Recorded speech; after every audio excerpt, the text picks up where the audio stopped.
Pernahkah kalian membayangkan seorang CEO wanita yang dingin, kaya raya, dan disegani banyak orang harus dibuat gemetar tak berdaya saat melihat putri kesayangannya?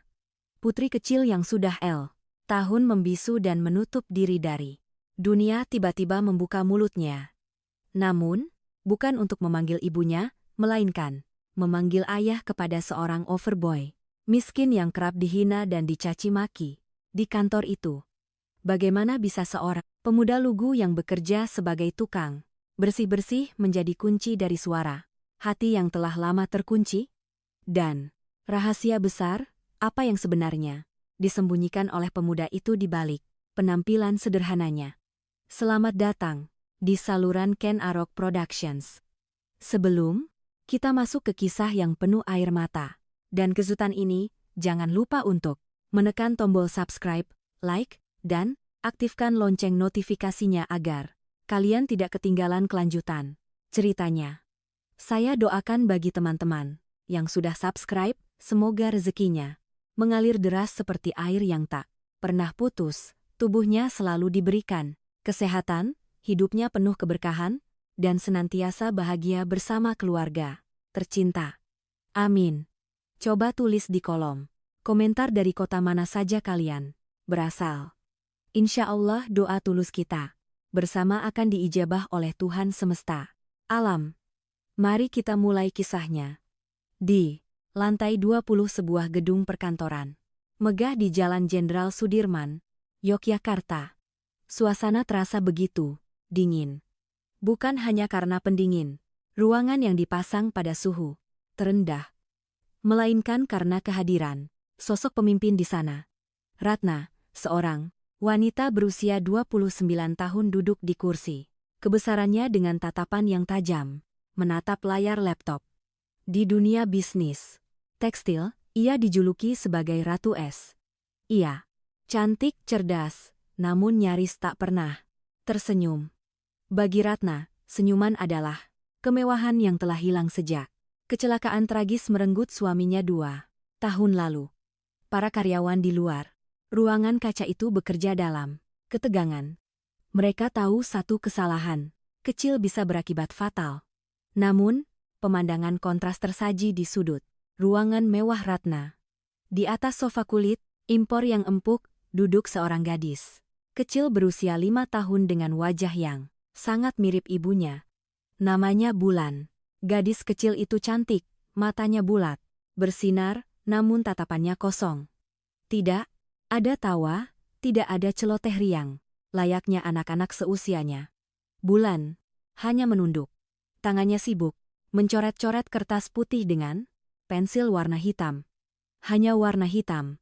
Ratna menghela napas panjang, melepaskan kacamata kerjanya, lalu beranjak mendekati putrinya.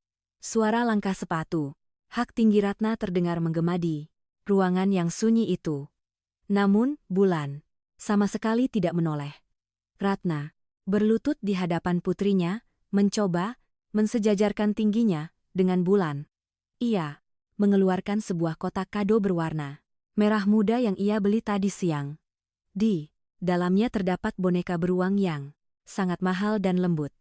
Bulan, sayang. Panggil Ratna dengan suara yang ia usahakan selembut mungkin. Lihat, Mama belikan teman baru buat Bulan. Namanya Bri, bagus kan? Bulan mau pegang. Hening. Bulan sama sekali tidak merespons. Tangannya masih terus menggoreskan warna hitam membentuk benang kusut di atas kertas. Ratna menyentuh pelan tangan mungil itu, mencoba mengalihkan perhatian anaknya. Namun, reaksi Bulan justru mengejutkan. Gadis kecil itu menepis tangan ibunya dengan kasar, lalu membuang muka ke arah jendela, menatap awan mendung di langit Yogyakarta. Hati Ratna mencelos. Rasa sakit itu jauh lebih perih daripada kehilangan tender proyek miliaran rupiah. Sudah 5 tahun sejak kejadian itu, atau tepatnya sejak Bulan mulai mengerti arti kehilangan. Putrinya mengalami apa yang disebut dokter sebagai selektif mutis. Bulan memilih untuk tidak berbicara. Ia mengunci suaranya rapat-rapat sebagai bentuk pertahanan. diri dari traumanya. Bulan, tolong. Bicara sama mama, nak, bisik Ratna. Suaranya mulai bergetar menahan tangis. Satu kata saja. Panggil mama. Mama. Kangen suara Bulan. Namun permintaan itu kembali membentur tembok bisu. Bulan. Tetap diam, tenggelam dalam dunianya. Sendiri yang sunyi. Ratna bangkit, berdiri, menyeka ujung matanya yang basah, lalu kembali ke mejanya dengan perasaan hancur. Ia menenggelamkan diri, kembali dalam tumpukan dokumen, menjadikan pekerjaan sebagai pelarian. Dari rasa gagalnya menjadi seorang ibu, ia bisa mengatur ratusan karyawan, tapi ia tidak berdaya menghadapi kebisuan putri kandungnya sendiri. Tanpa Ratna sadari, takdir sedang menyiapkan seseorang yang tak terduga untuk masuk ke dalam benteng pertahanan mereka. Sementara ketegangan menyelimuti ruangan, Sango di lantai atas. Suasana yang jauh berbeda terasa di bagian belakang kantor. Tepatnya di area pantry yang sempit namun bersih. Di sanalah wilayah kerja seorang pegawai baru yang belakangan ini sering menjadi bahan pembicaraan diam-diam para karyawan. Wanita. Namanya Chandra. Pemuda berusia 27 tahun ini baru bekerja selama 2 minggu sebagai boy. Namun ada sesuatu yang berbeda dari Chandra. Ia tidak seperti petugas kebersihan pada umumnya, yang sering terlihat kusut atau berbau keringat matahari. Chandra selalu tampil rapi. Seragam oranyenya disetrika licin, dan jika ia lewat tercium aroma sabun, bayi yang segar dan menenangkan. Rambutnya yang sedikit gondrong selalu tertutup rapi oleh sebuah topi bini lusuh berwarna abu-abu yang menjadi ciri khasnya. Wajahnya bukanlah wajah tampan alam model majalah, tetapi wajah yang teduh. Jenis wajah yang membuat siapapun merasa aman dan nyaman saat memandangnya. Pagi itu, Chandra sedang sibuk menyeduh kopi pesanan untuk rapat divisi pemasaran. Tangannya bergerak, cekatan namun luas. Seolah-olah menyeduh kopi adalah sebuah seni, bukan sekadar rutinitas pesuruh. Sambil mengaduk cangkir demi cangkir dengan sendok kecil, terdengar senandung lirih dari bibirnya. Ia menyanyikan lagu lawas tentang Yogyakarta. Pulang ke kotamu, ada setangkup haru dalam rindu. Suaranya tidak keras, hanya gumaman pelan. Namun, nadanya begitu pas dan merdu. Seolah ia sedang menumpahkan perasaannya sendiri ke dalam lagu itu. Di saku celana, kerjanya yang agak kedombrangan menyembul sebuah buku sketsa kecil bersampul kulit imitasi. Saat pekerjaan sedang sepi, Chandra sering terlihat duduk di pojok gudang, mengeluarkan pensil dan menggambar sesuatu di buku. Itu bukan coretan iseng, melainkan sketsa detail sudut-sudut bangunan, kantor, bayangan cahaya matahari yang masuk lewat jendela, atau potret orang-orang yang lalu lalang dengan berbagai ekspresi lelah mereka. Ia adalah seorang pengamat yang ulung. Di mata orang lain, Chandra hanyalah seorang boy yang tidak dianggap sosok transparan, yang keberadaannya sering diabaikan. Namun justru karena itulah Chandra bisa melihat wajah asli orang-orang di gedung pencakar langit ini tanpa topeng jabatan mereka. Kehidupan Chandra sangat sederhana, atau setidaknya itulah yang terlihat. Setiap sore setelah jam kerja usai, ia akan berjalan kaki menyusuri ganggang sempit menuju sebuah kos-kosan kecil di bantaran kaliko kamarnya. Sempit, hanya cukup untuk kasur busa tipis dan sebuah meja lipat. Tidak ada yang tahu dari mana asal-usulnya atau mengapa pemuda setenang dan secerdas Chandra mau bekerja kasar seperti ini. Bagi Chandra, pekerjaan ini adalah sebuah pelarian yang ia nikmati, sebuah cara untuk menghilang dari hiruk-pikuk kehidupan masa lalunya yang rumit. Ia menikmati kesederhanaan ini, menikmati menjadi orang biasa yang tidak dikenal siapapun. Namun ketenangannya itu sebentar lagi akan terusik. Takdir sedang merancang pertemuan yang akan mengubah hidup si Fusboy sederhana ini dengan sang ratu es dan putri kecilnya yang membisu. Pertemuan yang diawali dengan sebuah insiden kecil yang tak terduga. Waktu menunjukkan pukul 10 pagi ketika ketegangan di ruang rapat utama mencapai puncaknya. Di ujung meja panjang, berbahan kayu jati itu, Ratna sedang mencecar tim pemasaran mengenai penurunan omzet bulan lalu. Suaranya datar namun menusuk, membuat para Mane menunduk tak berani menatap mata Sango. Di antara mereka duduklah Dito, Maner, pemasaran yang berpenampilan perlente, dengan rambut klimis dan jas mahal. Dito, yang selama ini diam-diam menaruh hati, sekaligus ambisi untuk menguasai Ratna, merasa terpojok karena kinerjanya yang paling disorot. Egonya terusik. Ia butuh pelampiasan.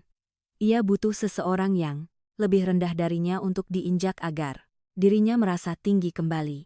Tepat saat itulah pintu ruang rapat terbuka. Pelan. Chandra masuk membawa nampan berisi beberapa cangkir kopi panas yang asapnya masih mengepul.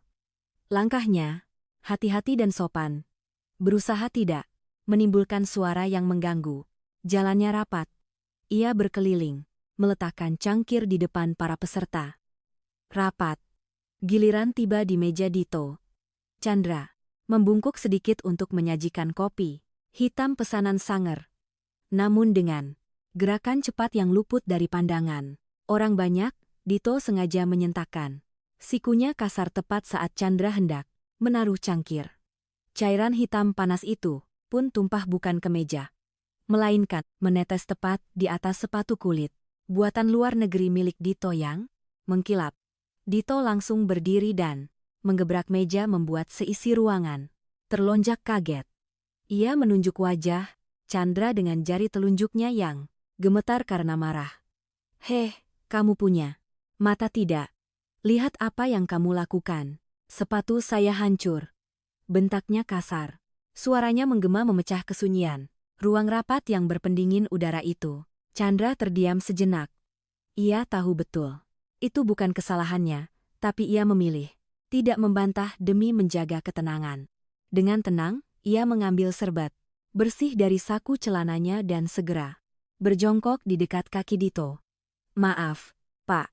Biar saya bersihkan," ucap Chandra, lirih sambil menjulurkan tangan. Namun, Dito belum puas. Ia menarik kakinya menjauh, seolah jijik disentuh oleh tangan seorang pesuruh. Ia menatap Chandra dengan pandangan merendahkan yang sangat menyakitkan. "Jangan sentuh tangan, kotor kamu malah bikin sepatu saya makin rusak. Kamu tahu berapa harga sepatu ini? Gaji kamu setahun pun tidak akan cukup untuk menggantinya. Dasar tidak becus," caci Dito lagi. Ia ingin mempermalukan Chandra di depan Ratna, ingin menunjukkan taring kekuasaannya. Suasana hening mencekam. Tidak ada satupun karyawan yang berani membela Ratna yang duduk di ujung meja. Hanya dia mengamati dengan alis berkerut. Ia tidak suka keributan, tapi ia ingin melihat bagaimana pegawai barunya itu bereaksi menghadapi intimidasi sekeras ini. Apakah dia akan menangis atau memohon ampun sampai bersujud? Dugaan mereka salah besar. Chandra tidak gemetar ketakutan. Ia perlahan bangkit berdiri, menegakkan punggungnya, lalu menatap lurus ke dalam mata Dito. Sorot matanya tenang, teduh, namun memiliki wibawa yang aneh untuk seorang pelayan kantor. Ia tersenyum tipis, sangat sopan, lalu mengucapkan kalimat yang membuat seluruh ruangan seakan berhenti bernapas. "Maaf. Sekali lagi, Pak Dito. Noda kopi di sepatu Bapak ini mudah sekali dihapus, cukup dengan air dan lap basah. Tetapi, noda kesombongan di dalam hati itu yang sulit sekali dibersihkan." Kalimat itu meluncur halus namun menghunjam tajam tepat ke ulu hati. Wajah Dito langsung merah padam. Mulutnya terkunci rapat menahan malu dan amarah yang bercampur aduk. Ia tidak menyangka akan mendapat balasan setenang itu. Sementara di ujung meja mata Ratna membulat sempurna. Ia tertegun. Selama bertahun-tahun memimpin perusahaan dan bertemu ribuan orang, belum pernah ada bawahan rendahan yang memiliki keberanian dan kedalaman bicara seperti itu. Untuk pertama kalinya, Ratna benar-benar melihat Chandra bukan sebagai office boy, melainkan sebagai seorang pria yang memiliki harga diri yang tak bisa dibeli. Siang itu, lobi kantor yang biasanya lengang berubah menjadi sedikit riuh karena jam istirahat makan siang. Orang-orang berlalu lalang dengan langkah terburu-buru, mengejar waktu, sebelum kembali berkutat dengan pekerjaan. Di salah satu sudut lobi, Ratna terlihat sedang mondar-mandir, dengan telepon genggam menempel di telinganya. Wajahnya tegang, keningnya berkerut, dan suaranya terdengar mendesak saat berbicara dengan klien penting dari luar negeri. Ia begitu sibuk, tenggelam dalam urusan angka dan kontrak. Hingga tanpa sadar, ia sedikit mengabaikan sosok mungil yang duduk sendirian di bangku, tunggu bludru merah. Tak jauh darinya. Itu adalah Bulan. Gadis kecil itu duduk dengan kaki menggantung yang diayun-ayunkan lemah. Di tangannya ada sisa bungkus coklat, batangan yang baru saja ia habiskan. Wajahnya murung, matanya menatap kosong, ke arah lantai marmer yang mengkilap. Ia merasa kesepian di tengah keramaian, seperti sebuah pulau kecil yang terasing. Di tengah lautan manusia dewasa yang sibuk. Saat itulah Chandra melintas sambil membawa tumpukan kardus arsip yang cukup tinggi. Langkahnya terhenti ketika sudut matanya menangkap sosok Bulan yang terlihat begitu kesepian. Chandra menurunkan tumpukan kardus itu pelan-pelan di dekat meja resepsionis, lalu berjalan mendekat. Ia tidak langsung menyapa atau memaksa Bulan untuk berbicara. Karena ia tahu bagi anak seperti Bulan, kata-kata kadang terasa menakutkan. Chandra memilih bahasa yang lain. Ia merogoh saku celananya, mengambil selembar kertas bekas truk belanja yang masih bersih bagian belakangnya. Dengan gerakan jari-jari yang lincah, Chandra mulai melipat kertas itu. Tekuk sana, tekuk sini. Bulan yang awalnya acuh tak acuh, perlahan mulai melirik. Rasa ingin tahunya terpancing. Hanya dalam hitungan detik, kertas itu berubah bentuk menjadi seekor kodok kecil. Chandra meletakkan kodok kertas itu di sandaran tangan kursi lalu menekan bagian belakangnya. Hop! Kodok kertas itu melompat lucu dan mendarat tepat di pangkuan Bulan. Mata Bulan seketika membulat. Untuk pertama kalinya, setelah sekian lama, ada kilatan antusiasme di sana. Ia mengambil kodok itu, membolak-baliknya, lalu sudut bibirnya terangkat membentuk senyuman tipis. Manis sekali. Chandra tersenyum melihatnya. Ia kemudian berlutut di hadapan Bulan dan saat itulah ia menyadari ada noda coklat yang cukup tebal tertinggal di pipi kanan gadis kecil itu. Chandra tidak merasa jijik. Ia justru merogoh saku lainnya. Mengeluarkan sebuah sapu tangan katun berwarna biru muda yang meski sudah lama, tapi terlihat sangat bersih dan terawat, dengan gerakan yang sangat hati-hati, seolah sedang menyentuh barang pecah belah yang paling rapuh di dunia. Chandra mengusap noda coklat itu dari pipi Bulan. Tuan putri itu harus selalu cantik. Bisik Chandra lembut, suaranya hangat dan akrab. Gak boleh ada noda coklat yang belepotan di pipi Bulan. Terpaku, ia menatap wajah Chandra yang begitu dekat. Tidak ada tatapan kasihan di mata pemuda itu. Yang ada hanya tatapan tulus seorang teman. Pipi Bulan bersemu merah. Ia tersipu malu diperlakukan semanis itu. Jantung kecilnya berdesir hangat. Di kejauhan, Ratna yang baru saja menutup teleponnya sempat menoleh dan melihat pemandangan itu. Ia tertegun sejenak melihat putrinya yang selama ini dingin, kini sedang menatap seorang boy dengan tatapan yang begitu hidup. Ada rasa cemburu, namun juga ada rasa lega yang aneh menyusup ke dalam hati Ratna. Siapa sebenarnya pemuda ini yang bisa menembus dinding es putrinya hanya dengan selembar kertas dan sapu tangan? Malam itu, suasana di ballroom salah satu hotel berbintang di kawasan Malioboro terasa begitu meriah. Lampu kristal menggantung megah, memantulkan cahaya keemasan ke seluruh penjuru ruangan. Para karyawan perusahaan tekstil Kainara sedang menikmati acara gathering tahunan dengan penuh sukacita. tawa dan canda, berbaur dengan denting gelas dan alunan musik jazz yang elegan. Ratna, sang tuan. Rumah tampak anggun dalam balutan gaun. Malam berwarna biru tua. Namun, di balik senyum tipis yang ia pasang untuk para kolega, matanya tak pernah lepas mengawasi sudut ruangan tempat Bulan duduk ditemani seorang pengasuh sewaan. Namun, langit Yogyakarta di luar sana sepertinya memiliki rencana lain yang jauh lebih kelam. Angin kencang tiba-tiba menderu, menggoyangkan pepohonan di sepanjang jalan Malioboro. Tak lama kemudian, hujan deras turun, seolah ditumpahkan dari langit, menghantam kaca-kaca besar hotel dengan suara yang cukup bising. Suasana yang tadinya hangat perlahan berubah menjadi gelisah ketika kilatan cahaya putih menyambar, diikuti oleh suara guntur yang menggelegar dahsyat. Duar.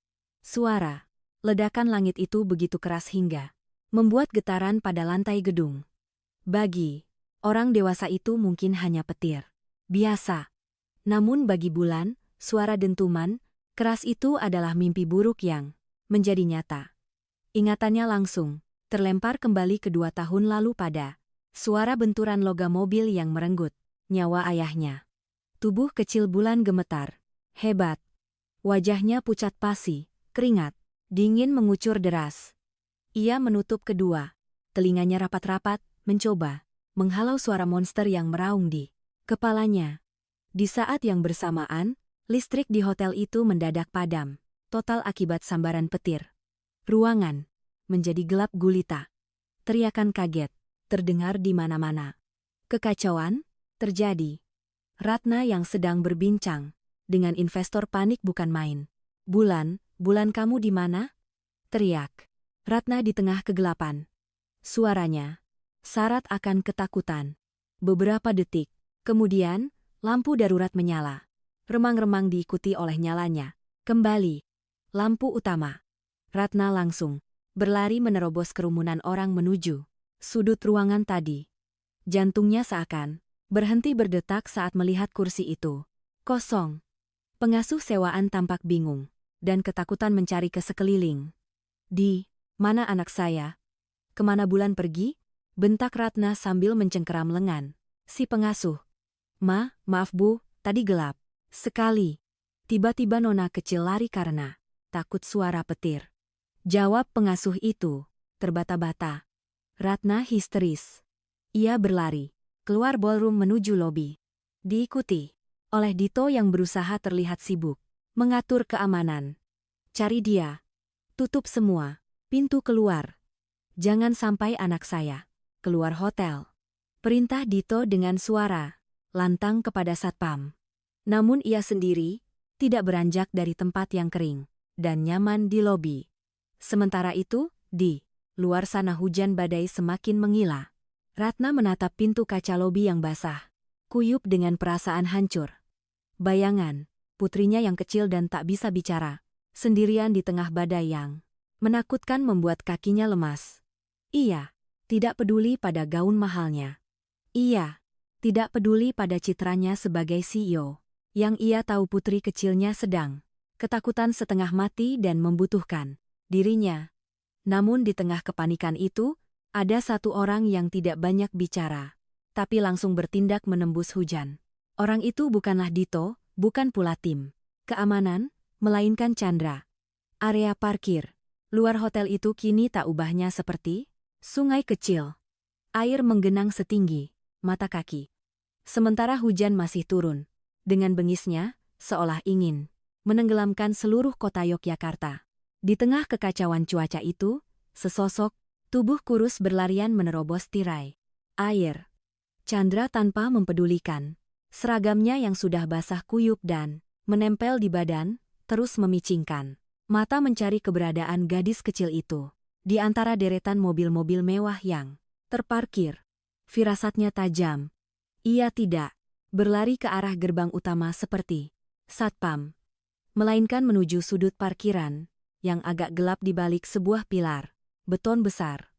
Dan benar saja, di sana, meringkuk di atas aspal yang dingin dan basah, terlihat tubuh mungil Bulan yang sedang memeluk lututnya sendiri.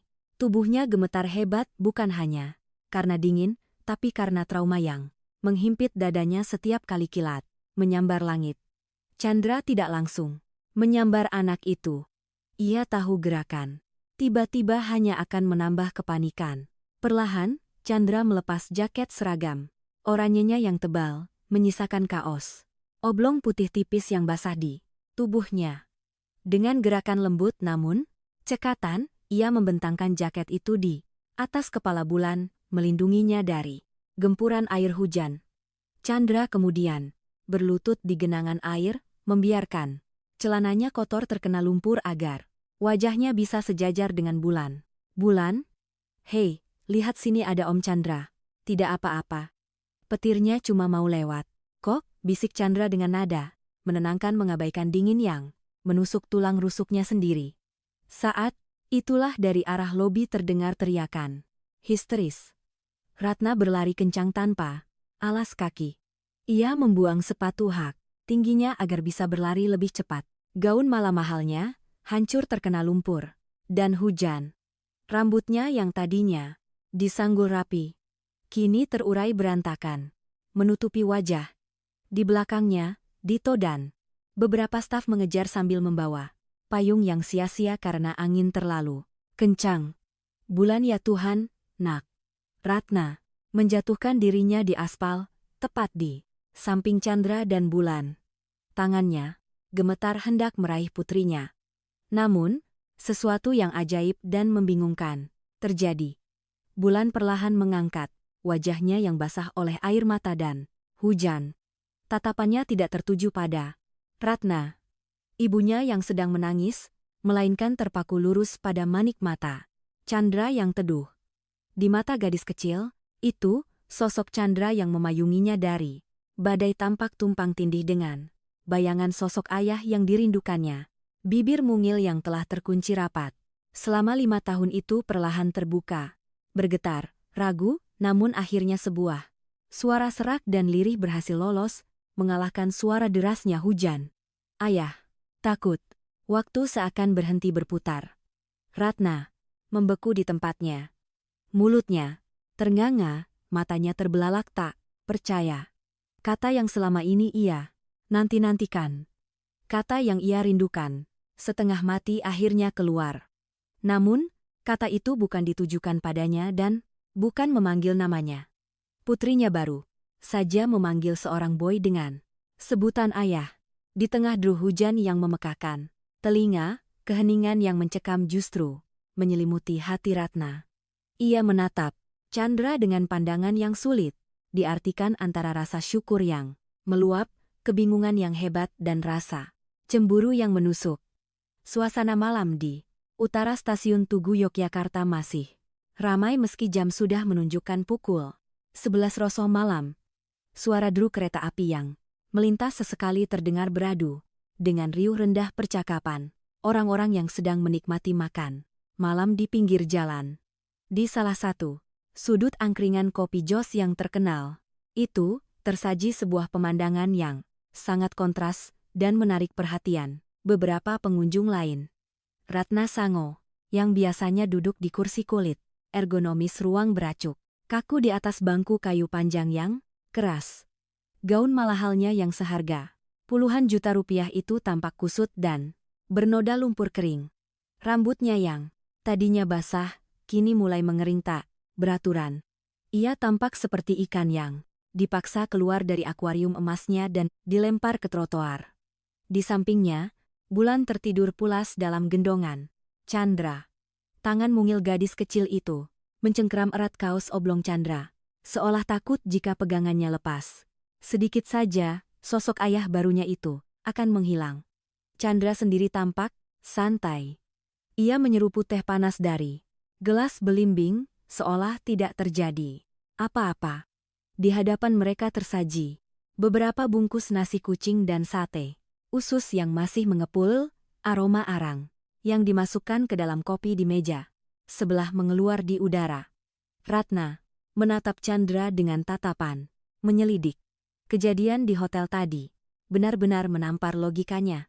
Bagaimana mungkin putrinya yang selama ini menolak semua psikolog lulusan luar negeri justru luluh pada seorang pemuda.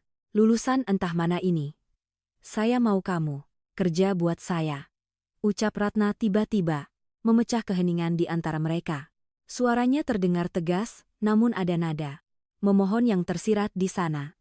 Chandra meletakkan gelas tehnya perlahan. Loh, saya kan memang kerja buat ibu. Besok pagi juga saya ngepel lantai 2 lagi, Bu. Jawabnya polos sambil tersenyum. Tipis.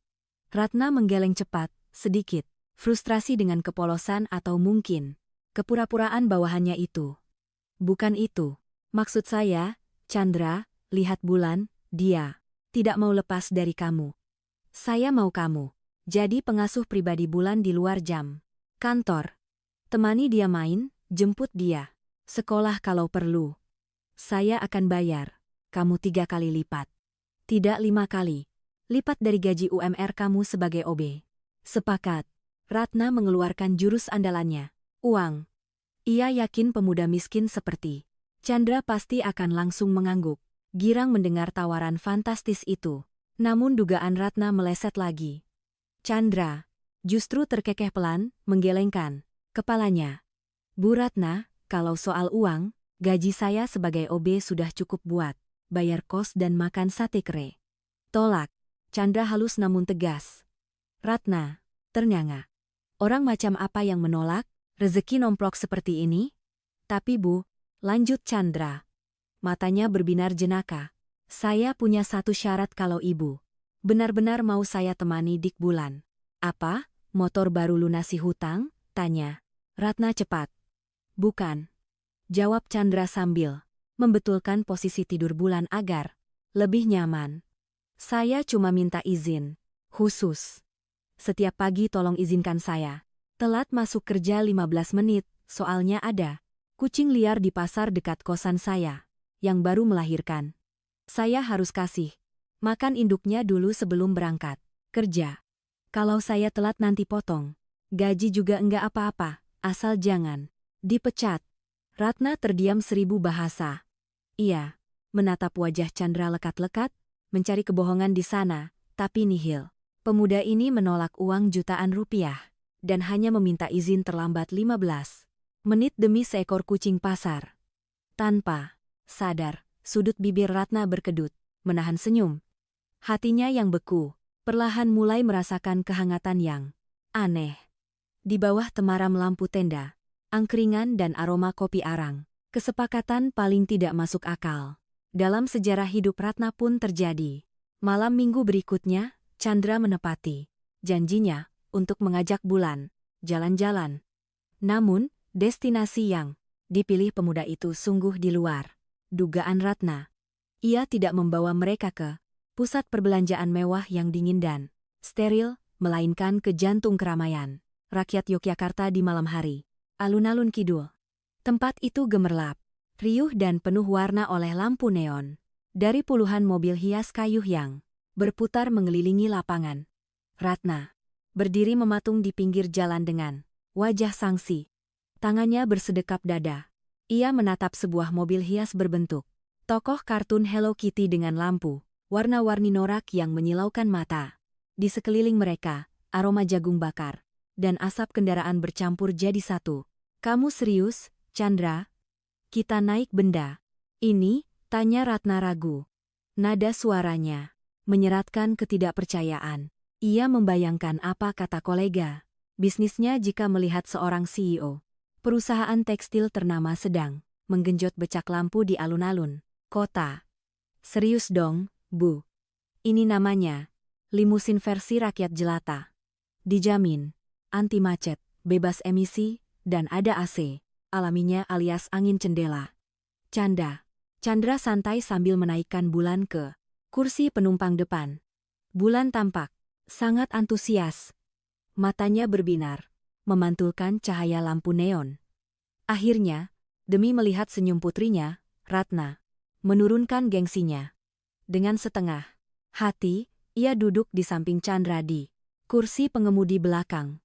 Kaki mereka harus bekerja sama mengayuh pedal. Awalnya Ratna kaku, kakinya terasa berat, bergerak karena terbiasa duduk manis di jok belakang mobil mewah. Tapi Chandra, dengan konyolnya mulai bertingkah. Ia menirukan suara klakson bus malam dengan mulutnya setiap kali berpapasan dengan mobil hias lain membuat Bulan terkikik. Geli, ayo Bu genjot yang kuat. Anggap saja kita lagi mengejar target Om Z. Akhir tahun. Seru Chandra sambil tertawa. Lepas. Keringat mulai membasahi pelipisnya yang tertutup bini. Melihat Bulan yang tertawa riang di depan sambil melambaikan tangan ke arah penjual wedang ronde, dinding es di hati Ratna perlahan mencair. Ia mulai mengayuh, lebih kuat. Melupakan statusnya, melupakan jabatannya. Dan untuk pertama kalinya setelah bertahun-tahun, tawa renyah yang tulus keluar dari bibir sang Ratu Es. Malam itu, di atas mobil, odong-odong Hello Kitty, ia bukan seorang CEO yang ditakuti. Ia hanya seorang ibu yang bahagia. Setelah puas berkeliling hingga kaki pegal, Chandra mengajak mereka berjalan ke tengah lapangan menuju dua pohon beringin, kembar yang legendaris. Bu Ratna pernah dengar tradisi masangin masuk di antara dua beringin? Tanya Chandra. Mitosnya, kalau kita bisa jalan lurus melewati celah dua pohon itu dengan mata tertutup, keinginan kita bakal terkabul. Ah, itu kan cuma sugesti permainan pikiran. Elak Ratna skeptis. Coba dulu, Bu. Gratis kok. Siapa tahu Ibu minta kebahagiaan terus langsung dikabulkan Tuhan malam ini, tantang Chandra sambil menyodorkan sehelai kain penutup mata berwarna hitam. Ratna akhirnya menerima tantangan itu. Dengan mata tertutup kain, ia melangkah penuh percaya diri. Ia merasa jalannya sudah lurus. Namun, kenyataannya langkahnya miring jauh ke kiri. Kakinya tersandung akar pohon yang menonjol keluar dari tanah. Tubuh Ratna oleng dan nyaris terjerembab ke tanah berpasir. Namun, tubuhnya tidak menghantam tanah. Sepasang lengan yang kuat dengan sigap menahan bahunya dan menarik pinggangnya agar kembali tegak. Ratna refleks membuka penutup matanya dan mendapati wajah Chandra hanya berjarak beberapa centimeter dari wajahnya. Napas mereka beradu sejenak di bawah remang cahaya bulan.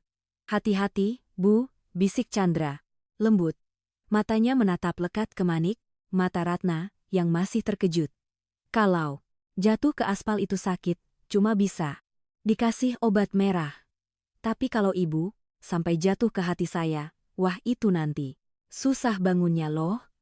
Wajah Ratna seketika memerah padam terasa panas hingga ke telinga. Jantungnya berdegup kencang.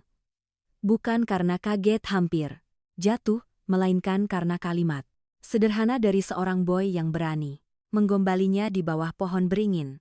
Di kejauhan, sayup-sayup terdengar lagu romantis dari pengamen jalanan, seolah menjadi musik latar bagi benih cinta yang mulai tumbuh di hati sang janda kaya. Kebahagiaan yang dirasakan Ratna di alun-alun kidul sayangnya tidak bertahan lama. Senin pagi itu, atmosfer di kantor terasa berbeda.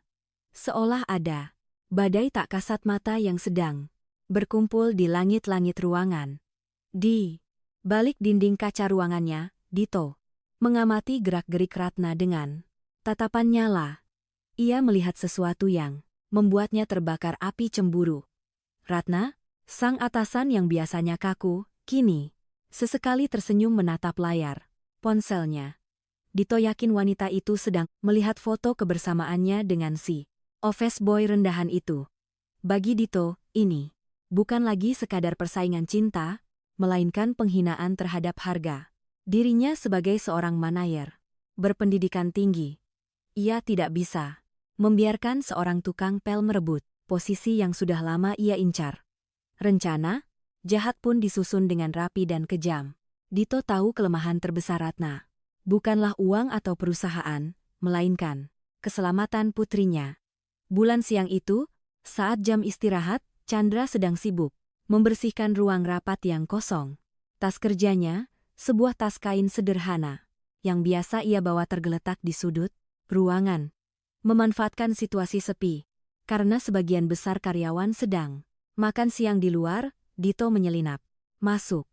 Dengan gerakan cepat dan licik, ia menyelipkan dompet kulit tebal miliknya yang berisi segepok uang tunai ke dalam tas kain Chandra. Tak hanya itu, Dito juga telah mempersiapkan sebuah dokumen palsu hasil rekayasa temannya yang ahli menyunting gambar. Sebuah dokumen yang akan mematikan karakter Chandra selamanya di mata Ratna. Pukul siang, rapat direksi dimulai. Ratna memimpin rapat dengan wibawa, seperti biasa. Namun di tengah pembahasan laporan bulanan, Dito tiba-tiba mengangkat tangan dengan wajah pura-pura panik dan prihatin. "Maaf, Bu, Ratna, saya harus memotong rapat ini. Ada hal sangat mendesak menyangkut keamanan kita semua, terutama keamanan ibu dan anak ibu," ucap Dito dengan nada dramatis yang dibuat-buat. Ratna mengernyitkan dahi. "Apa maksud kamu, Dito?" Dito berdiri lalu membagikan beberapa lembar kertas ke meja peserta rapat, termasuk ke hadapan Ratna. Kertas itu berisi cetakan sebuah halaman situs berita kriminal palsu. Di sana terpampang foto wajah yang sangat mirip dengan Chandra. Lengkap dengan topi, Binia, namun dengan nama samaran berbeda. Judul beritanya sangat mengerikan. "Waspada komplotan penculik, anak berkedok pekerja rumah tangga masuk wilayah Yogyakarta. Saya dapat info ini dari teman saya di kepolisian." "Bu," bohong Dito dengan lancar. Pria di foto ini adalah buronan kasus penculikan anak di Surabaya 2 tahun lalu. Modusnya mendekati anak korban dengan berpura-pura baik, lalu membius dan menculiknya minta tebusan. Wajahnya sangat mirip dengan Chandra, OB baru kita. Darah di wajah Ratna seketika surut. Jantungnya berdegup kencang. Rasa takut yang amat sangat mulai merayapi punggungnya. Bayangan bulan yang sering berduaan dengan Chandra berputar di kepalanya. "Dan satu lagi, Bu," tambah Dito, seolah ingin menancapkan paku terakhir pada peti mati Chandra. "Tadi, dompet saya hilang berisi uang operasional divisi. Saya curiga dan meminta satpam memeriksa semua orang di pantry. Coba tebak dompet saya ada di mana?" Dito memberi isyarat pada satpam yang sudah menunggu di pintu. Satpam itu masuk membawa tas kain milik Chandra dan mengeluarkan dompet kulit milik Dito dari dalamnya. "Ada di tas Chandra, Bu," ucap Dito dengan senyum kemenangan yang ia sembunyikan di balik wajah prihatinnya. Dia bukan cuma pencuri, tapi predator anak. Ibu dalam bahaya besar. Ruang rapat menjadi riuh. Ratna merasa dunianya berguncang. Logikanya tumpul seketika. Tertutup oleh naluri seorang ibu yang merasa anaknya sedang dalam ancaman maut. Fitnah keji itu telah bekerja dengan sempurna, meracuni pikiran Ratna dan mengubah rasa kagumnya menjadi ketakutan yang membabi buta. Suasana di ruang rapat itu berubah seketika menjadi pengadilan dadakan yang mencekam. Udara terasa berat seolah oksigen tersedot habis oleh kemarahan yang meluap-luap. Ratna berdiri dengan tubuh gemetar hebat. Wajahnya pucat, pasi, namun matanya menyala-nyala oleh api amarah dan ketakutan yang bercampur aduk. Di kepalanya, logika seorang pebisnis ulung telah runtuh, digantikan oleh naluri purba seorang ibu yang merasa anaknya sedang diincar oleh bahaya maut. Bukti-bukti yang disodorkan Dito, foto buronan yang mirip Chandra dan dompet yang ditemukan di tas pemuda itu seolah menjadi palu hakim yang memvonis mati kepercayaan Ratna. Pintu ruang rapa terbuka kasar. 2 orang satpam menyeret Chandra masuk. Pemuda itu tampak bingung. Alisnya berkerut melihat tatapan memusuhi dari semua orang di ruangan itu. Ia baru saja hendak membuka mulut untuk bertanya. Namun, Ratna tidak memberinya kesempatan. Ratna melangkah maju dengan cepat. Napasnya memburu. Tanpa peringatan, tangan halusnya melayang di udara dan mendarat keras di pipi kiri Chandra. Suara tamparan itu menggema di seluruh ruangan, membungkam bisik-bisik para staf. Kepala Chandra tertoleh ke samping. Rasa perih menjalar di wajahnya, namun rasa sakit di hatinya jauh lebih menyengat. Tegak kamu, Chandra. Teriak Ratna dengan suara para air mata mulai mengalir di pipinya. Merusak riasan wajahnya yang sempurna. Saya sudah buka hati saya. Saya percayakan harta saya yang paling berharga. Putri saya Bulan, kepada kamu. Saya pikir kamu malaikat, penolong. Ternyata kamu iblis yang menyamar. Kamu mau menculik anak saya? Kamu mau minta tebusan dari saya? Ambil semua uang saya, tapi jangan pernah sentuh anak saya lagi. Chandra terdiam. Ia memegangi pipinya yang memerah. Matanya beralih menatap Dito, yang berdiri di belakang Ratna dengan senyum licik penuh kemenangan. Chandra sadar ia telah dijebak dengan sangat rapi. Ia ingin membela diri. Ia ingin berteriak bahwa itu semua fitnah. Namun, saat melihat mata Ratna yang dipenuhi ketakutan dan air mata, Chandra mengurungkan niatnya. Ia tahu dalam kondisi emosi yang tidak stabil seperti itu, pembelaan diri hanya akan dianggap sebagai kebohongan lain. Ratna sedang terluka dan berdebat dengannya hanya akan menambah lukanya.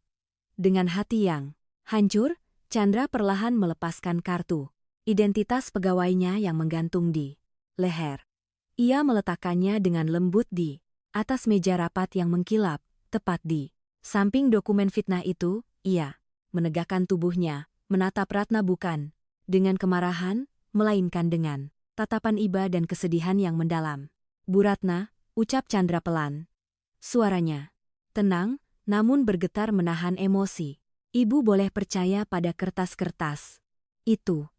Ibu boleh memukul saya 1000 kali lagi.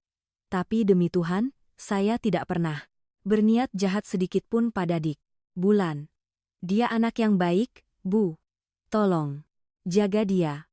Jangan biarkan dia kesepian lagi. Setelah mengucapkan kalimat perpisahan itu, Chandra berbalik badan. Ia melangkah keluar ruangan dengan kepala tegak. Meski harga dirinya baru saja diinjak-injak di depan umum, tidak ada yang berani menahannya. Ratna mematung menatap punggung Chandra yang perlahan menghilang di balik pintu, meninggalkan ruangan yang kini terasa begitu kosong dan dingin. Ratna jatuh, terduduk di kursinya, menangis sejadi-jadinya. Tidak menyadari bahwa ia baru saja mengusir satu-satunya orang yang tulus mencintainya dan putrinya, tanpa syarat. 1 minggu telah berlalu sejak peristiwa pengusiran Chandra dari kantor. Seharusnya kehidupan kembali berjalan normal seperti sedia kala. Namun, yang terjadi justru sebaliknya. Gedung perkantoran mewah itu kini terasa seperti kuburan yang sunyi. Tidak ada lagi senandung lagu Jawa yang samar-samar terdengar dari lorong pantry. Tidak ada lagi aroma kopi yang diseduh dengan penuh perasaan. Dan yang paling menyakitkan, tidak ada lagi senyum di wajah Bulan. Kondisi putri kecil Ratna memburuk dengan drastis. Bukan hanya kembali membisu, Bulan kini melakukan aksi mogok makan total sebagai bentuk protes bisunya terhadap sang ibu. Tubuh mungilnya semakin kurus, wajahnya pucat tanpa darah. Ratna terpaksa melarikan putrinya ke rumah sakit panti rapi. Di kamar rawat inap VIP yang mewah, namun terasa dingin itu, Bulan terbaring lemah dengan selang infus menancap di tangan kirinya. Ia menolak menatap Ratna. Setiap kali Ratna mencoba membujuk atau menyuapinya, Bulan hanya memalingkan wajah ke tembok. Matanya kosong seolah jiwanya telah pergi bersama kepergian Chandra. Dokter spesialis anak yang menangani Bulan menggelengkan kepala dengan wajah prihatin. Bu Ratna, secara medis tidak ada penyakit serius, tapi secara psikologis, Bulan sedang patah hati. Hebat. Dia kehilangan pegangannya. Obat terbaik untuknya saat ini bukan cairan, infus atau vitamin, tapi kehadiran orang yang membuatnya merasa aman. Kalimat dokter itu menampar batin Ratna dengan keras. Rasa bersalah mulai menggerogoti hatinya. Malam itu, Ratna meninggalkan rumah sakit sejenak untuk mengambil baju, ganti di kantor. Saat masuk ruangannya, matanya tertuju pada sebuah benda yang tergeletak di sudut meja kerjanya. Benda yang diamankan satpam dari loker Chandra. Sebelum pemuda itu pergi. Itu adalah buku sketsa kecil bersampul kulit, imitasi milik Chandra. Dengan tangan gemetar, Ratna meraih buku itu. Hatinya berdebar kencang, takut jika ia akan menemukan sketsa rencana penculikan atau denah rumahnya seperti tuduhan Dito. Namun saat ia membuka lembar demi lembar, air matanya seketika tumpah tak terbendung. Buku itu tidak berisi rencana jahat. Halaman-halaman itu penuh dengan sketsa kehidupan sehari-hari yang digambar dengan pensil grafit yang indah. Ada gambar bulan yang sedang tertawa lebar saat naik odong-odong, lengkap dengan sayap malaikat di punggungnya. Di bawah gambar itu tertulis keterangan kecil. Malaikat kecil yang suaranya dirindukan dunia. Ratna membalik halaman berikutnya dan napasnya tercekat. Di sana tergambar sketsa wajah dirinya sendiri. Ratna ingat momen itu saat ia ketiduran di dalam mobil sepulang dari alun-alun kidul karena kelelahan. Dalam gambar itu, wajah Ratna terlihat begitu damai, tanpa topeng ketegasan yang biasa ia pakai. Goresan pensil Chandra begitu detail menangkap guratan lelah di wajah sang sisio, dan di sudut bawah gambar itu terdapat tulisan tangan Chandra yang rapi, wanita tangguh yang hebat, tapi sebenarnya rapuh dan butuh sandaran untuk istirahat. Ratna mendekap buku sketsa itu ke dadanya.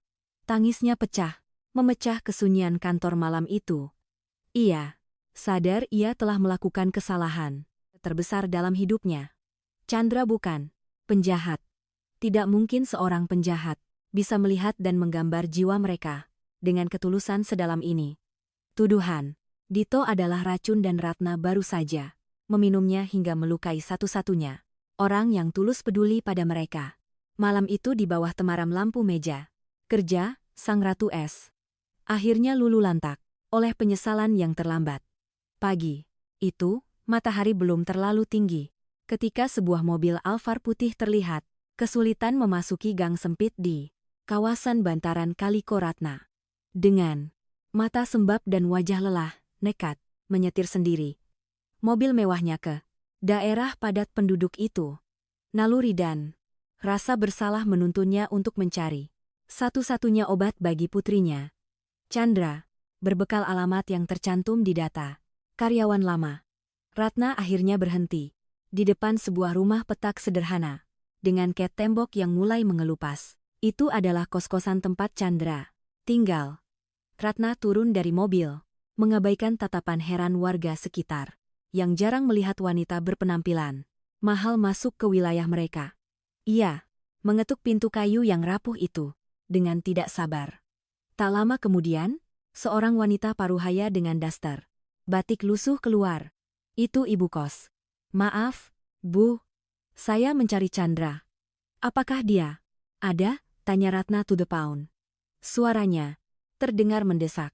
Ibu kos menatap Ratna dengan pandangan sedih lalu menggeleng pelan. "Walah, telat jenengan. Bu, Mas Chandra sudah pergi 2 hari yang lalu. Dia pamit pulang kampung. Katanya sudah tidak kerja lagi di kantor. Padahal Mas Chandra itu anak paling baik yang pernah ngekos di sini. Suka bantu, benerin genteng bocor, suka ngajar ngaji anak-anak sini." Jawaban itu membuat lutut Ratna lemas. Harapannya seakan runtuh seketika. Chandra sudah pergi, jejaknya hilang. Namun sebelum Ratna berbalik pergi dengan keputusasaan, ibu kos teringat sesuatu. Sebentar Bu. Ada surat yang ketinggalan. Datangnya baru kemarin sore lewat pos kilat. Tapi Mas Chandra keburu pergi. Mungkin penting, ujar ibu kos sambil masuk ke dalam dan kembali membawa sebuah amplop tebal berwarna hitam elegan dengan logo emas. Ratna menerima amplop itu dengan dahi berkerut. Amplop itu terasa berat dan mahal. Jenis kertas yang biasa digunakan oleh kalangan elit sangat kontras dengan lingkungan kumuh ini. Di Bagian depan tertera nama penerima YTH. BPK Chandra Abimanyu. Jantung Ratna berdegup kencang. Ia merobek segel amplop itu dengan tangan gemetar. Isinya bukan surat tagihan utang atau surat panggilan polisi, melainkan sebuah laporan rekening koran tahunan dari sebuah bank internasional untuk nasabah kelas platinum prioritas. Mata Ratna terbelalak membaca angka saldo yang tertera di sana. Nolnya begitu banyak hingga Ratna harus mengedipkan mata berkali-kali untuk memastikan ia tidak salah lihat. Itu adalah jumlah uang yang bahkan melebihi aset perusahaan Ratna sendiri. Dengan tangan gemetar, Ratna segera mengeluarkan ponsel pintarnya. Ia mengetik nama Chandra Abimanyu di mesin pencari. Dalam hitungan detik, layar ponselnya menampilkan ribuan hasil pencarian. Foto-foto Chandra bukan dengan topi bini dan seragam oranye, melainkan dengan jas mahal di berbagai acara bisnis dunia muncul di layar. Artikel teratas berbunyi Putra Mahkota Nusantara Group Chandra Abimanyu, arsitek, jenius yang menolak warisan bisnis. Triliunan rupiah demi riset sosial. Dunia Ratna seakan berputar hebat. Ponsel di tangannya nyaris terjatuh.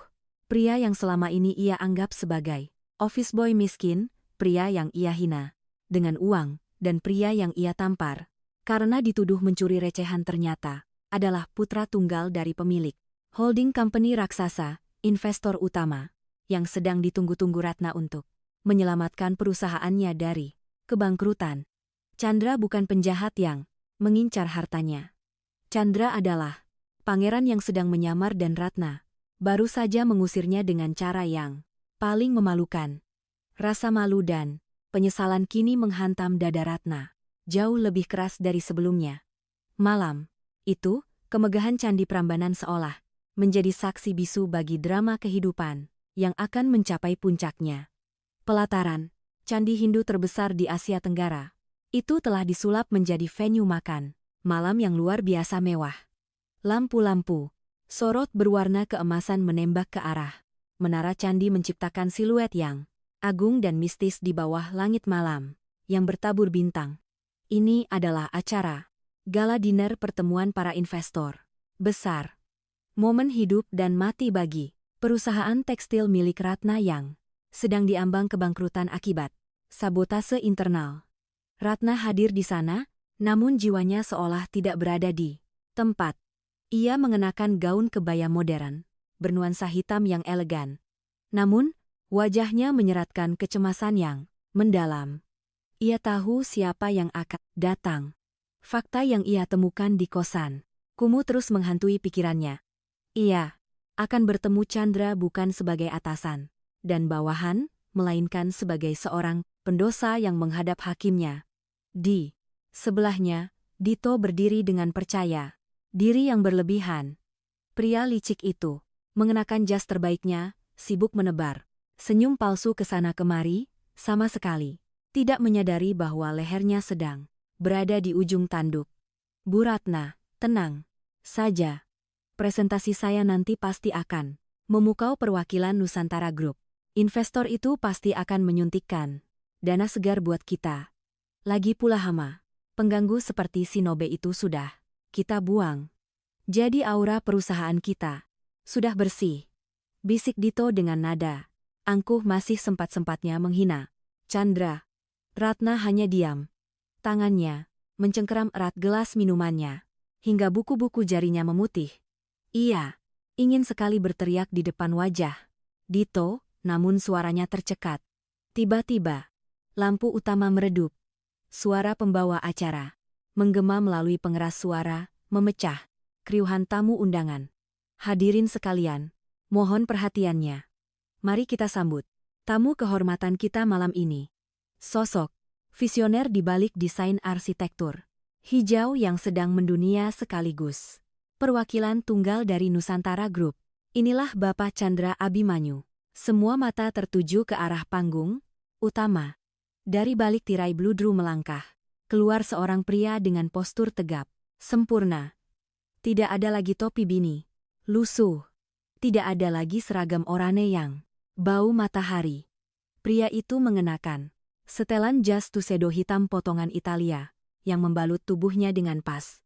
Rambutnya ditata rapi menyisir ke belakang, menampilkan dahi yang cerdas dan rahang yang tegas.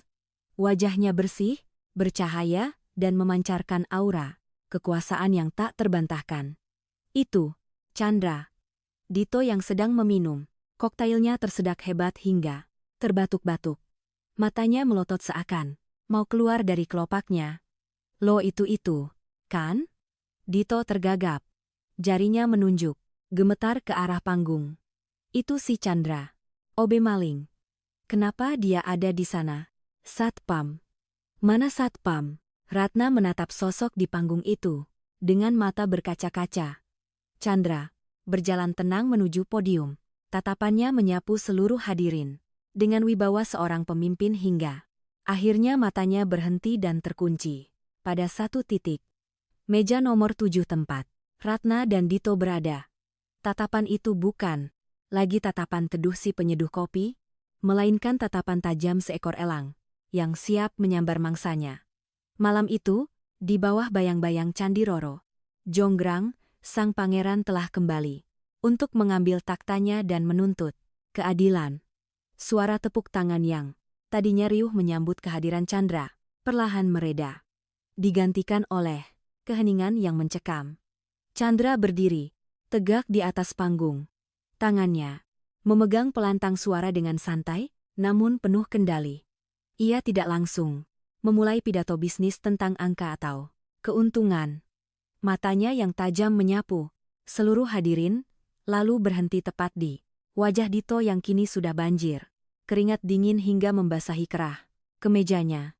Bapak, Ibu sekalian, suara Chandra terdengar berat dan berwibawa, menggema di pelataran Candi Prambanan. Sebelum saya menandatangani kontrak investasi triliunan rupiah untuk menyelamatkan PT Kainara, ada satu hal mendasar yang harus kita luruskan. Nusantara Group tidak pernah bekerja sama dengan perusahaan yang memelihara benalu. Ratna menahan napas. Ia tahu persis kemana arah pembicaraan ini. Chandra melanjutkan, seminggu yang lalu, di perusahaan yang akan saya bantu ini, seorang karyawan jujur dipecat dan dituduh mencuri serta difitnah sebagai penjahat. Pelakunya ada di ruangan ini. Tiba-tiba layar raksasa di belakang Chandra yang seharusnya menampilkan grafik saham berubah tampilan. Sebuah rekaman video berputar. Itu adalah rekaman kamera pengawas tersembunyi yang sengaja dipasang Chandra di sudut dapur kantor, karena ia sudah lama mencurigai gerak-gerik Dito. Dalam video itu, terlihat jelas dengan resolusi tinggi, Dito sedang mengendap-endap masuk saat jam istirahat. Tangan kanannya merogoh saku jas, mengeluarkan dompet tebal, dan dengan sengaja menyelipkannya ke dalam tas kain lusuh milik Chandra. Gumam, kaget dan bisik-bisik langsung pecah di antara para tamu undangan. Semua mata kini tertuju pada meja nomor 2. Dito panik setengah mati. Ia berdiri, menunjuk-nunjuk ke arah layar dengan histeris. Itu bohong. Itu rekayasa. Video itu palsu. Dia menjebak saya. Teriak Dito dengan suara pecah, berusaha membela diri meski buktinya sudah terpampang nyata. Chandra tersenyum, miring, senyum yang dingin. Rekayasa. Mari kita lihat bukti lainnya. Layar berganti lagi. Kali ini menampilkan deretan data audit keuangan digital. Aliran dana perusahaan yang selama ini bocor ternyata mengalir deras ke rekening pribadi Dito dan selingkuhannya. Angkanya fantastis. Anda bukan hanya memfitnah saya, Saudara Dito, Anda juga koruptor yang menggerogoti perusahaan Bu Ratna dari dalam. Ucap Chandra tegas. Bagaikan hakim yang mengetuk palu vonis.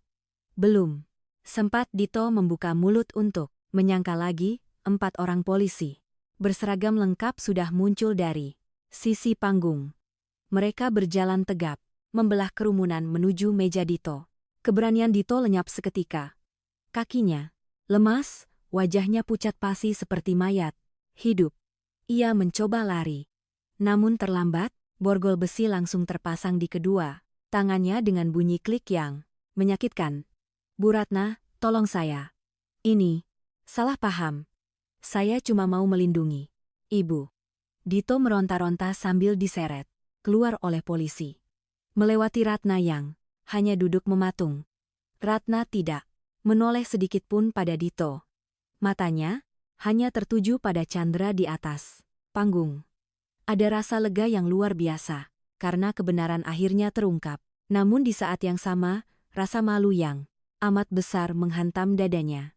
Ia telah membela koruptor dan membuang pahlawannya. Malam itu, di bawah sorot lampu kemegahan candi, Dito hancur lebur.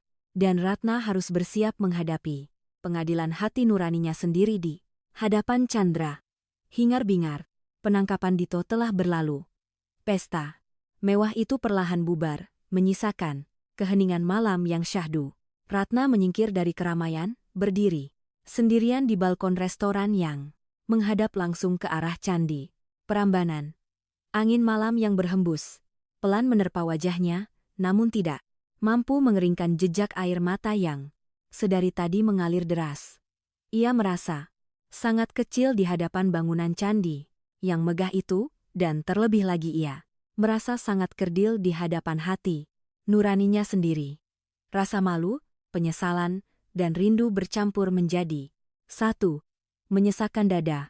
Langkah kaki yang tegap namun pelan terdengar mendekat. Ratna tidak perlu menoleh untuk tahu siapa itu aroma samar sabun bayi yang khas. Meski kini bercampur dengan wangi parfum maskulin yang mahal, memberitahunya bahwa Chandra ada di belakangnya. Ratna mencengkeram pagar pembatas balkon. Bahunya berguncang, menahan isak tangis yang semakin menjadi-jadi. "Kenapa kamu menangis?" Suara Chandra terdengar lembut sangat dekat di telinganya. "Bukankah perusahaan kamu sudah selamat? Kontrak investasi sudah saya tanda tangani." Ratna berbalik badan, memberanikan diri menatap wajah pria yang pernah ia usir. "Itu, kenapa kamu bohong, Chandra? Kenapa kamu menyamar jadi orang susah? Dan kenapa?" Suara Ratna tercekat. "Kenapa kamu diam saja waktu aku tampar kamu di ruang rapat? Kenapa kamu tidak melawan dan bilang kalau kamu anak pemilik modal? Kalau kamu bicara, aku tidak akan sebodoh itu mengusirmu." Chandra tersenyum tipis. Ia melangkah maju, mempersempit jarak di antara mereka.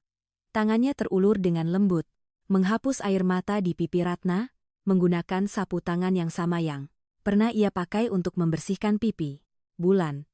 "Ratna," ucap Chandra tenang, "kalau dari awal saya datang sebagai Chandra Abimanyu, pewaris Nusantara Group, apakah kamu akan mengizinkan saya makan nasi kucing di pinggir jalan? Apakah kamu akan membiarkan saya menggendong Bulan naik odong-odong? Tidak, kan? Kamu pasti akan memperlakukan saya seperti rekan bisnis yang kaku." "Saya menyamar karena saya ingin mencari ketulusan dan saya menemukannya pada Bulan dan juga pada kamu sebelum fitnah itu datang." Chandra menghela napas panjang, matanya menatap dalam kemanik mata Ratna. "Dan soal tamparan itu, saya diam. Bukan karena saya lemah. Saya diam karena saat itu saya tidak melihat seorang CEO yang arogan. Yang saya lihat adalah seorang ibu yang ketakutan. Setengah mati anaknya terluka. Kemarahan kamu adalah bukti betapa besarnya cinta kamu pada Bulan. Mana mungkin saya marah pada seorang ibu yang sedang melindungi anaknya." Mendengar itu, tangis Ratna pecah kembali. Ia merasa tidak pantas menerima kebaikan hati seluas ini. Ia menunduk dalam-dalam. "Maafkan aku, Chandra. Maafkan kebodohanku." Chandra meraih dagu Ratna, mengangkat wajah wanita itu agar kembali menatapnya. Suasana berubah menjadi lebih hangat dan sedikit jenaka. "Permintaan maaf diterima. Tapi asal kamu tahu saja, Busio, tamparan kamu itu lumayan panas." "Loh, pipiku sampai sekarang masih terasa denyut-denyutnya. Kayaknya butuh obat khusus biar sembuh." Goda Chandra sambil menunjuk pipi kirinya dengan telunjuk. Ratna mengerjap, bingung. Air matanya berhenti menetes. "Obat apa?" Kita panggil dokter atau perlu kompres es? Tanyanya polos. Chandra tertawa renyah melihat kepanikan Ratna. Bukan dokter, tapi obat yang cuma kamu yang punya. Ia kembali menunjuk pipinya, memberi kode nakal. Wajah Ratna seketika merona merah, semerah udang rebus. Ia mengerti maksud Chandra. Rasa haru dan malu bercampur menjadi tawa kecil yang melegakan. Dengan gemas, Ratna memukul pelan lengan Chandra yang terbalut jas. Mahal itu. Dasar modus. Kirain sudah jadi bos besar berubah jadi serius, ternyata masih sama saja kayak OB genit. Malam itu di bawah saksi bisu candi Prambanan. Sekat perbedaan status di antara mereka runtuh sepenuhnya. Tidak ada lagi atasan dan bawahan. Tidak ada lagi si kaya dan si miskin.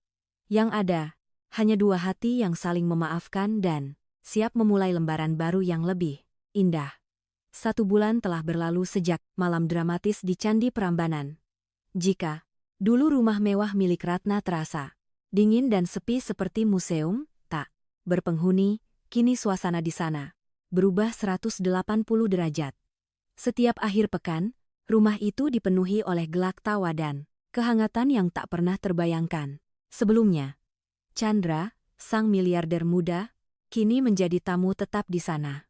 Namun, ia tidak datang dengan setelan jas kaku atau mobil sport mentereng. Ia datang dengan kaos santai, celana jeans, dan sekantong penuh bahan makanan. Siap menjalankan peran barunya sebagai Om Chandra kesayangan bulan.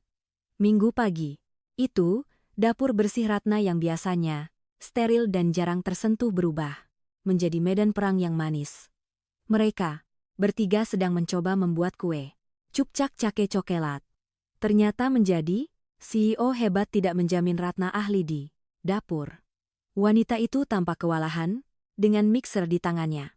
Tepung terigu bukan masuk ke dalam adonan, malah berterbangan kemana-mana mengotori meja marmer hitam yang mahal itu. Aduh, Chandra, ini mixernya rusak ya? Kok getar-getar sendiri kayak gempa bumi? Keluh Ratna panik sambil berusaha memegang mangkuk adonan yang berputar liar. Chandra yang sedang mengoleskan mentega ke loyang tertawa terbahak-bahak melihat tingkah wanita yang dicintainya. Itu bukan rusak, Bu Bos. Itu kecepatannya terlalu tinggi. Kamu mau bikin kue atau mau mengaduk semen? Ledek Chandra sambil mematikan tombol mixer itu. Di samping mereka, Bulan duduk di atas meja island sambil mengayun-ayunkan kakinya. Wajah gadis kecil itu sudah cemong penuh noda coklat, cair. Tapi bibirnya tak henti-hentinya mengoceh riang. Sebuah pemandangan yang membuat hati siapun meleleh. Mama lucu, mukanya putih semua kayak hantu tepung. Seru Bulan dengan suara lantang dan jelas. Sudah tidak ada lagi kebisuan. Yang ada hanya celoteh ceria anak-anak. Chandra mengambil sedikit tepung dengan ujung jarinya lalu dengan jahil menoletkannya ke hidung mancung Ratna. Nah, sekarang Mama jadi badut beneran. Pasangannya Om Chandra. Goda Chandra. Ratna membelalakan matanya. Pura-pura marah meski bibirnya menahan senyum. Chandra jangan mulai ya. Ratna hendak membalas, tapi Chandra sudah sigap menghindar sambil tertawa. Momen itu terasa begitu sederhana, namun sangat mahal harganya. Chandra menatap Ratna yang sedang sibuk membersihkan apronnya. Ia melangkah mendekat, berdiri di samping Ratna. Ia tidak menyentuh Ratna sembarangan. Ia sangat menghormati wanita itu. Chandra hanya mencondongkan tubuhnya sedikit, mendekatkan wajahnya ke telinga Ratna yang tertutup rambut. Tahu tidak? Ratna, bisik Chandra dengan suara rendah yang membuat jantung Ratna berdesir hebat.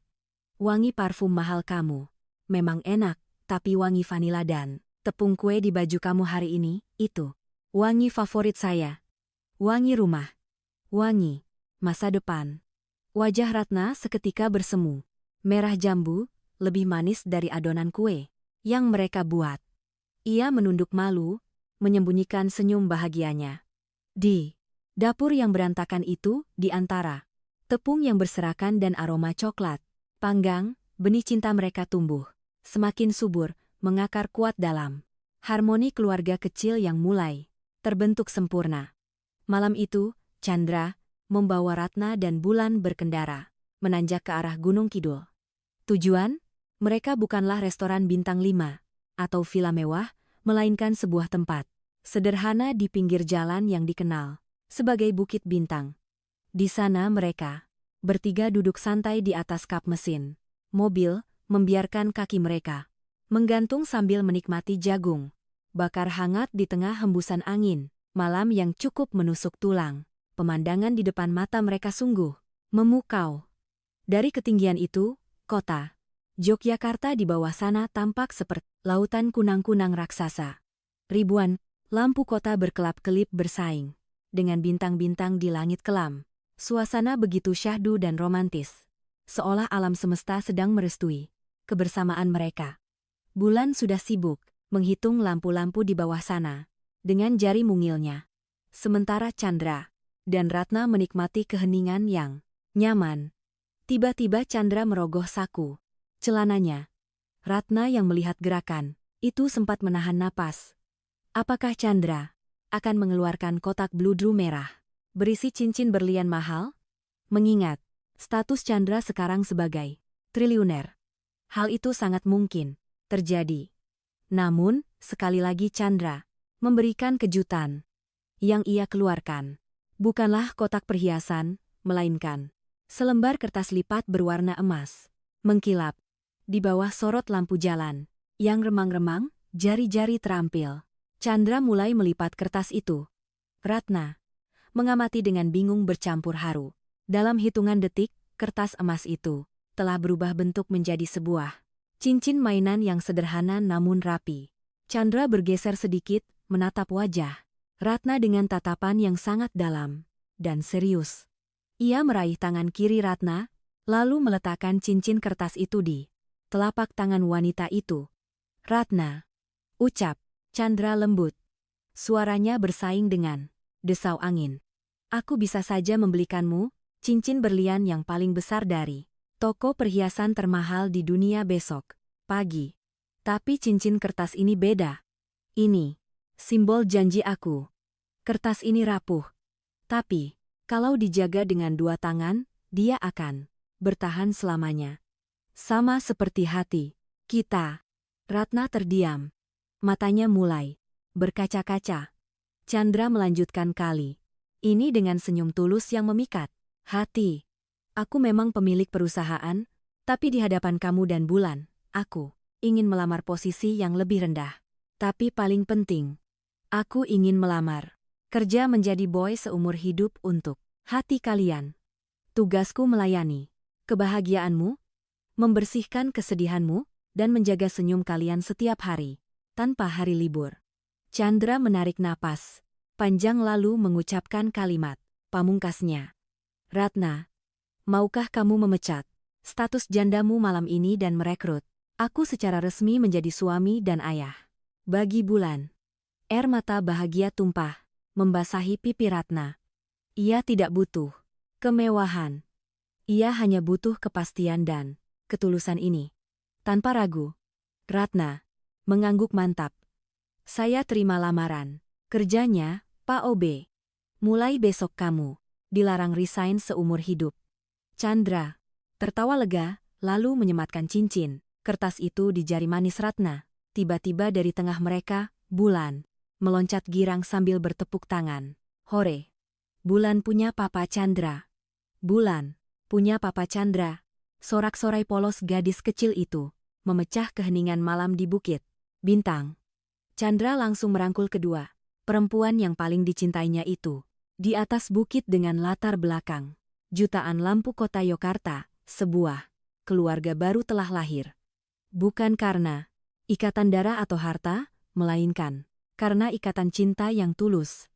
Sederhana. Waktu bergulir dengan indah pasca pernikahan mereka. Ratna dan Chandra kini menempati sebuah rumah berkonsep joglo modern yang asri di pinggiran kota, jauh dari kebisingan, namun penuh dengan ketenangan. Meskipun Chandra adalah seorang triliuner yang bisa saja membeli rumah bak istana raja, ia tetap memilih kesederhanaan. Baginya, rumah mewah bukan dinilai dari marmer, impor atau lampu gantung kristal, melainkan dari seberapa hangat tawa yang terdengar di dalamnya. Setiap pagi, rutinitas manis itu selalu terjadi.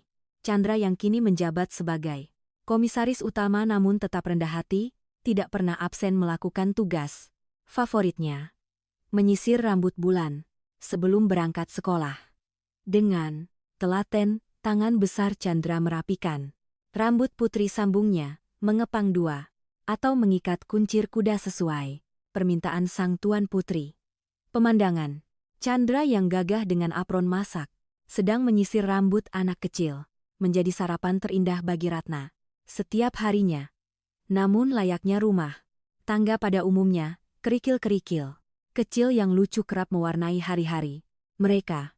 Ratna sang yang super, perfeksionis dan rapi seringkali dibuat darah tinggi oleh kebiasaan buruk suaminya. Chandra punya hobi aneh, menaruh handuk basah bekas mandi di atas kasur king size mereka yang spraynya baru diganti. Mas Chandra, berapa kali aku bilang handuk basah itu di jemuran, bukan di kasur. Nanti kasurnya jamuran, omel Ratna sambil berkacak pinggang, menatap handuk basah yang tergeletak tak berdosa itu. Kalau sudah begitu, Chandra tidak akan berdebat. Ia akan mengeluarkan jurus andalannya. Malam, harinya saat pulang kerja ia akan membawa bungkusan beraroma menggoda. Martabak manis coklat keju spesial dari kedai legendaris di Jalan Kaliurang. Ini, sogokan buat istriku yang cantik. Biar marahnya reda, rayu Chandra sambil menyuapkan sepotong martabak tebal itu. Ratna yang awalnya cemberut akhirnya luluh juga.